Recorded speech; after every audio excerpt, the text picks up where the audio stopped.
Hello everyone, আসসালামু আলাইকুম। আমি সঞ্জিতা, আমার নতুন একটা ব্লগে আপনাদের সবাইকে স্বাগত জানাচ্ছি। কেমন আছেন আপনারা সবাই? আশা করছি ভালো আছেন। আল্লাহর অশেষ রহমতে আপনাদের সবার দোয়ায় আলহামদুলিল্লাহ আমিও ভালো আছি। তো সকাল সকাল ভিডিওটা স্টার্ট করলাম। নাস্তা খেয়ে ফেলেছি অফ ক্যামেরায়, ক্যামেরা করতে আর খেয়াল ছিল না, তাই করা হয়নি। তো এরপরে লিটার বক্সটা ক্লিন করতে শুরু করলাম। যেহেতু এটা আমার রেগুলার কাজ, আমি যেভাবে যেভাবে করি প্রত্যেক দিন একইভাবেই করি, চেঞ্জ করতে পারছি না, জানি না কেন। যদি আপনাদের খারাপ লাগলে অবশ্যই আমাকে জানাবেন, ভালো লাগলেও জানাবেন, তাহলে আপনাদের পছন্দ অনুযায়ী আমি আমার ভিডিওগুলি এডিট করার চেষ্টা করব। এই তো এরপর আর কি ক্লিন করে নিব, পাশাপাশি ওদের জন্য খাবারও রেডি করে রাখছি। ওদেরকে সবাইকে ওদের মতো করে খাইয়ে দিব। দুজনকে তো খাইয়ে দিতে হয়, আর দুজন নিজে নিজেই খায়, তারপরেও খাবারটা একটু গুছাই রাখতে হয় আর কি। এই তো তারপর সরাসরি চলে আসলাম বিকেল বেলায়। সকালে অনেক কাপড় চোপড় ধুয়েছি, অনেক কাজ ছিল, সব মিলায় আর ভিডিও করা হয়নি। তো এখন একদম বিকেল বেলায় আসরের নামাজ পড়ে ছাদে যাচ্ছি। তো ছাদে ওঠার সময় ছেলে বলল, মা পাখিদের খাবার নেবা না? তো দেখেন, আমার একদমই মনে নেই, কিন্তু মাশাল্লাহ আমার বাচ্চার মনে আছে যে পাখিদেরকে খাবার দিই আমি প্রত্যেকবার উঠলে ছাদে। তো সেজন্য আমাকে মনে করে দিচ্ছে, কারণ মাঝখানে কয়েকদিন ওঠা হয় না বৃষ্টির কারণে। ছাদ ভিজে থাকতো, পানি থাকতো ছাদে, সেজন্য আসা হতো না। কারণ ভাবতাম যে এত বৃষ্টিতে কি আর পাখি এসে খাবার খেতে, অনেক কিছু মাথায় আসে, সেজন্য আর করা হয়নি।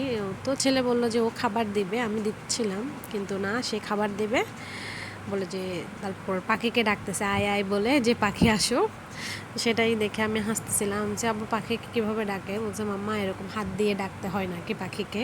কোথায় দেখছে সে, আমি জানি না, কারণ আমি তো কখনো এসব করিনি। হয়তো আজকালকার বাচ্চা অনেক আপডেট, হয়তো ফোনে কোথাও দেখেছে হয়তো আর কি, যেহেতু গ্রামের ভিডিও দেখায়, হয়তো দেখে রিলসে, হইতে পারে। এই তো তারপর দুনো দিকেই সে আমার মতো দেওয়ার চেষ্টা করছে। মানে আমি যেভাবে দিই মাশাআল্লাহ সে অবজার্ভ করেছে যে আমি কীভাবে দিই, তো সেভাবেই দিচ্ছে মাশাআল্লাহ। আমার ছেলেটা টুকটুক করে সব কাজ নিজের হাতে করে নিচ্ছে, ভালোই লাগছে দেখে, আনন্দ লাগছে অনেক। যে না, আমি জাস্ট ওকে পরিমাণটা বুঝিয়ে দিচ্ছিলাম যে কতটুকু, তো মানে ছড়িয়ে ছিটিয়ে দিতে পারে নাই, জাস্ট একটা রাখলো আর কি। বাচ্চা মানুষ, ও যেটা পারছে আর কি সেটাই করছে।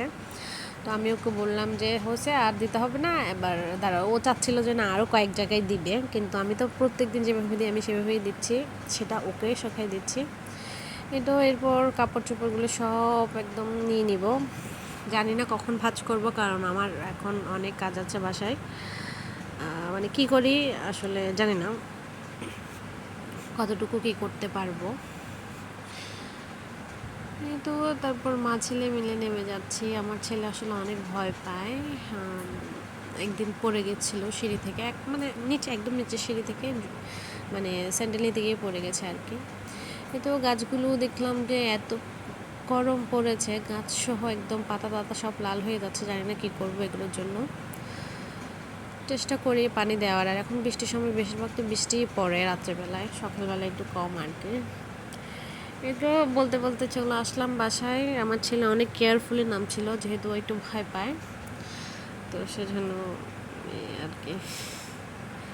এসে দেখি যে দেখেন, মা নাইজা আর কি, মানে মা না, সরি, মানে বাবার মতো ওর পুরা সব, মানে কি বলবো, আছে না যে, মানে ও সব কিছু ওর বাবার মতো, শোয়া খাওয়া দাওয়া আমার হাতেই খাবে, এভাবে ঘুমাবে। তো আমি একটু ভাবলাম যে একটু ভিডিও করি।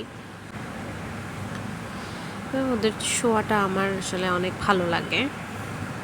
একটু ক্যামেরা বন্দি করলাম আর কি। চেয়ারের নিচে গিয়ে শুয়ে আছে, জায়গাও নেই যে আমি ভিডিও করব, মানে কোনো রকম করে, যেহেতু চেয়ারের নিচে অন্ধকার, তো সেটাই। এই তো তারপর সন্ধ্যায় না, প্রায় 8টা বাজে, তখন রাতের রান্নার আয়োজন করছি। আগের কিছু মুরগির মাংস ছিল, আর আমার হাজব্যান্ড একদমই ডিম পছন্দ করেন না, তাই ওনার জন্য মুরগির মাংসটা রেখে দিয়েছিলাম, আর আমাদের জন্য ডিম সেদ্ধ করে নিয়েছি। আমরা ডিম সেদ্ধ দিয়ে মেবি ডাল দিয়ে রান্না করবে, যেহেতু রান্নাটা আম্মুই করবেন, আমি ঠিক বলতে পারছি না যে কী দিয়ে করবে। আমার আসলে মনেও নাই যে আমি কি দিয়ে ভাত খাইছি, আমি ভুলে গেছি। নাহলে ভিডিও এডিট করার সময় তো মনে থাকার কথা। মানে যতটুকু আমার মনে পড়ছে মনে হচ্ছে যে ডাল দিয়েই রান্না করা হয়েছিল, কিন্তু সঠিকভাবে কিছু বলতে পারি না। কিন্তু তারপর নামাজ পড়তে আসি, দেখলাম যে মাইজা আবার আমার সাথে দুষ্টুমি করছে।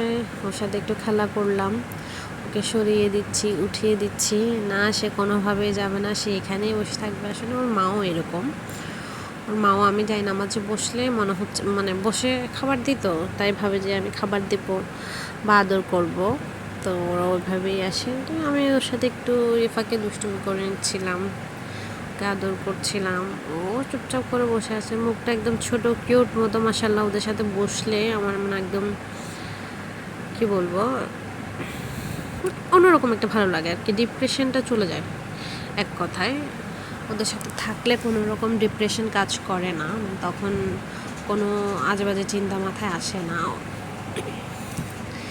তো আমি নামাজ পড়ছি আর ওর সাথে খেলা করছি। ছোট্ট একটা মুখ আমার এক হাতের মুঠোতেই চলে আসছে। আসলে ওকে যখন ফার্স্টে আমি আপুটার কাছে দিয়েছিলাম, আমরা অনেক কষ্ট পেয়েছি। আল্লাহর কাছে দোয়া করেছি যেন মানে কষ্ট থেকে যেন আল্লাহ তাআলা আমাদেরকে আসান দেয়, কিন্তু ও এমন কাণ্ড করেছে, আপুর বাসায় একদম খাওয়া দাওয়াই বন্ধ করে দিয়েছে। আপু ভয়ে আমাদের কাছে এনে দিয়ে গেছে। তো যাক, শুক্রিয়া, আমাদের জিনিস আমরা পাইলাম। দেখেন, আমি একটা আপুর লাইফ চালু করে রাখছি, আর এদিকে তুষি হচ্ছে ওর মনের মতো করে দুষ্টুমি করছে। এখন যেহেতু ক্যামেরা চালু করছি, সেটা দেখে মানে ও একদম চুপচাপ, মানে যেহেতু আমি দেখতেছে যে আমি ভিডিও করছি, তো সেজন্য একদম শান্ত বাচ্চার মতো হয়ে আছে। না হলে এতক্ষণ ফাইজলামি করছিল, বারবার মানে উল্টাপাল্টা কী যেন মেসেজ দিয়ে দিচ্ছিল, আর আমি মেসেজ দিতে গেলে আমার হাতটা ধরে রাখছিল, এই আর কি। আমি আসলে একটু শুয়েছিলাম, তারপর একটু বাইরে গেছিলাম, একটা কাজ ছিল, কিন্তু আমার বাসার অবস্থা দেখে আমার তো পুরো মাথায় হাত। একটু পর আসবে আমার হাজব্যান্ড, আমি জানি না কী করব। ও অগোছালো একদম পছন্দ করে না, তো ও আসার আগে আমার যেভাবেই হোক এসব ক্লিন করতে হবে, জানি না আমি কতটুকু কী পারবো। আর কালকে গতকালের আগের দিন গত পরশু আর কি আমাদের বাসায় মেহমান আসছিল, তো আমার ননদের ননাসের জামাই, তো ওরাই আমাদের জন্য এই গিফটগুলো এনেছেন। হচ্ছে যেহেতু বিদেশে থাকা মানে হচ্ছে যে কি বলবো,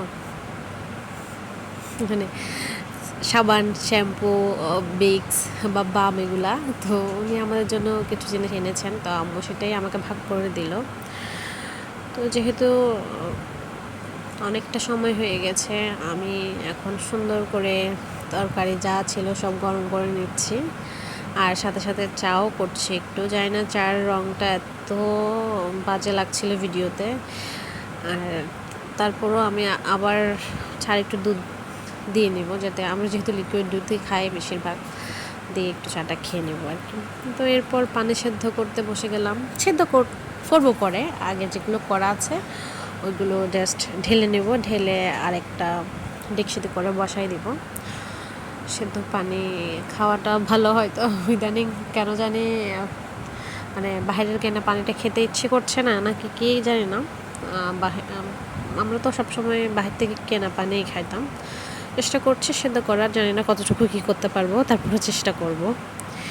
তো আজকের ভিডিওটা এই পর্যন্তই। সবাই ভালো থাকবেন, সুস্থ থাকবেন, আমার ফ্যামিলির জন্য দোয়া রাখবেন।